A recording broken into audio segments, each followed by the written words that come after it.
ကြည့်ရှုသူတွေကိုအုံနောက်စားစေခဲ့တဲ့လှုပ်ဝက်ဆက်ဆန်မှုကင်ဇလန်တွေများနံပါတ်1 voice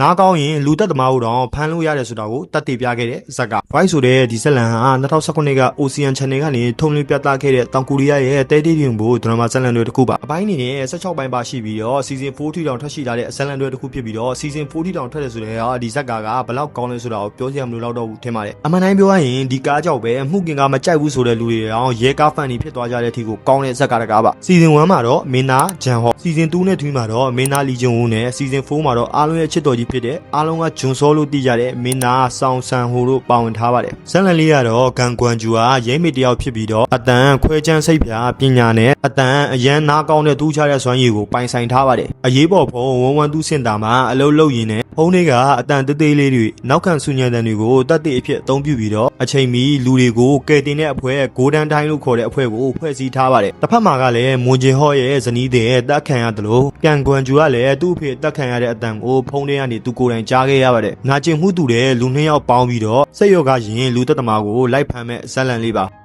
စကားကိုကြည့်ရင်ဒီလူကလူသက်သမားလားဒီလူကလူသက်သမားလားဆိုတာမှန်တာကြိုက်တဲ့လူဆိုရင်ဒီဇက်ကာကိုလုံးဝအကြိုက်တွေ့စီမှာအမှန်ပါပဲတရုတ်ဆောင်တွေအနေနဲ့ကတော့မင်းသားဂျန်ဟော့မင်းသမီးချောလေးကန်ကွမ်ဂျူတို့ပါဝင်ထားပါတယ်ဝေတင်အနေနဲ့ကလည်း INDB 7.6 ထီတောင်ရရှိတာတဲ့စကားကောင်းလေးတကဖြစ်ပါတယ်နံပါတ်2 mouse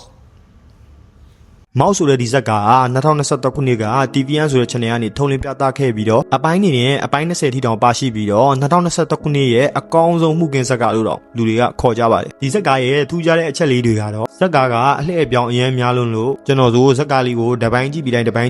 ခက်မှန်းတာတွေအကုန်လုံးမှားတဲ့အထိကိုလှည့်ကွက်တွေများတဲ့ဇက်ကလေးတကားဖြစ်ပါဇက်လန်လေးကတော့ရဲရရှိဂျမ်ဘာရွန်ဟာရိုးသားပြီးတော့တရားမျှတမှုကိုအရန်တတ်မိုးထားတဲ့လူငယ်တစ်ယောက်ပါဒါပေမဲ့သူ့ရဲ့ငွေဘိုးကနိုင်ငံတော်ဝန်ကကြောက်စေခဲ့တဲ့စိတ်ရောဂါရှင်လူသက်သမားတယောက်နဲ့ကြုံခဲ့ရပြီးတော့အဲ့ဒီအဖြစ်ပြက်ကပဲသူ့ဘဝကိုလုံးဝပြောင်းလဲသွားစေခဲ့ပါတယ်အတွေ့အကြုံရင်ရဲအရာရှိဂိုမူချီနဲ့ပူးပေါင်းပြီးတော့လူသက်သမားကိုလိုက်ရှာရင်စိတ်ရောဂါရှင်တွေရဲ့တဘာဝမွေးရပါဖြည့်နိုင်ခြင်းနဲ့လူအဖွဲ့စီမှာသူတို့ကိုဘယ်လိုကင်တွယ်ကြမလဲရှုသူတွေကိုအံ့ဩသွားအောင်လှုပ်သွားတဲ့စိတ်ဝင်စားဖို့ကောင်းတဲ့ဇက်ကားလေးတကဖြစ်ပါတယ်ဒီဇက်ကားလေးကိုကြည့်ပြီးတော့ဒီလူကဘီလိန်မဟုတ်ဘူးထင်တယ်လို့ထင်လိုက်တဲ့သူကပဲအစုံမှာတငယ်ချင်းတို့မထင်မှတ်တာတွေဖြစ်နေပါလိမ့်မယ်အဓိကတရုတ်ဆောင်တွေကတော့လီဆောင်ကြီး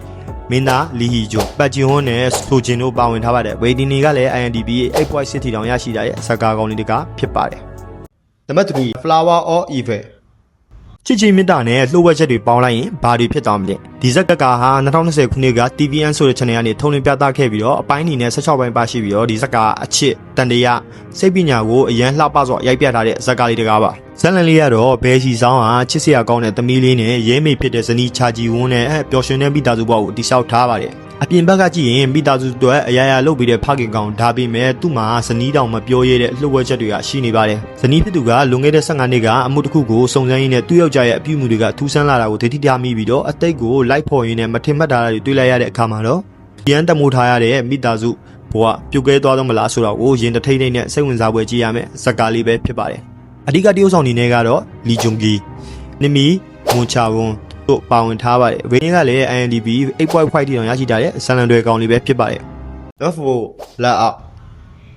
မှန်ညံလူမိနေတဲ့လူကိုလူသက်သမားလို့ဆွဆွဲရင်ဘာတွေဆက်ဖြစ်မလဲဒီဇက်က2024ခုနှစ်က MBC ဆိုတဲ့ channel ကနေထုံးလင်းပြသခဲ့ပြီးတော့အပိုင်းအနေနဲ့ဆက်လက်ပိုင်းပါရှိပြီးတော့နာမည်ကြီးဝတ္ထုဖြစ်တဲ့ Snow White Moose Die ကိုအခြေခံပြီးရိုက်ကူထားတဲ့ဇက်ကလေးပဲဖြစ်ပါတယ်ဒီဇက်ကတပိုင်းကြည့်ပြီးရင်နောက်တစ်ပိုင်းကိုမကြည့်အောင်ဆွဲခွန်နိုင်တဲ့ဇလန်မျိုးစားပါဇလန်လေးကတော့အသက်19နှစ်အရွယ်ဂျိုချောင်းဦးဟာဆေးချောင်းဝင်ရတာတဲ့အနာဂတ်တောက်ပါတဲ့ကျောင်းသားလေးတစ်ယောက်ပါဒါပေမဲ့တညမှာငယ်ချင်းတွေနဲ့တောက်စားပြော့ပါမူးနေချိန်မှာသူငယ်ချင်းမိန်းကလေးတယောက်ရက်ဆက်စွာအသက်ခံခဲ့ရပါတယ်တို့လာတော့ရဲတွေကလာဖမ်းသွားပြီးတော့သူ့မှာအဲ့ဒီညကမှတ်ညက်နေဘာမှမမိတော့ပဲနဲ့ဒါပေမဲ့သူ့ကိုလာဖမ်းတဲ့ချိန်မှာအလောင်းကိုတော့မတွေ့ရပဲနဲ့တွေးဆွန်းနေတဲ့ဂိုးတောင်တစ်ခုမှပဲရှိနေခဲ့ပြီးတော့တက်တဲ့အထောက်အထားတွေအရာသူ့ကိုလူသက်သမားအဖြစ်ဆွဆွဲခဲ့ပြီးတော့ထောင်10နှစ်ကြာခံခဲ့ရပါတယ်10နှစ်ကြာပြီးပြန်လွတ်လာတဲ့အခါမှာတော့ရဲတယောက်နဲ့ပူးပေါင်းကအဲ့ဒီညက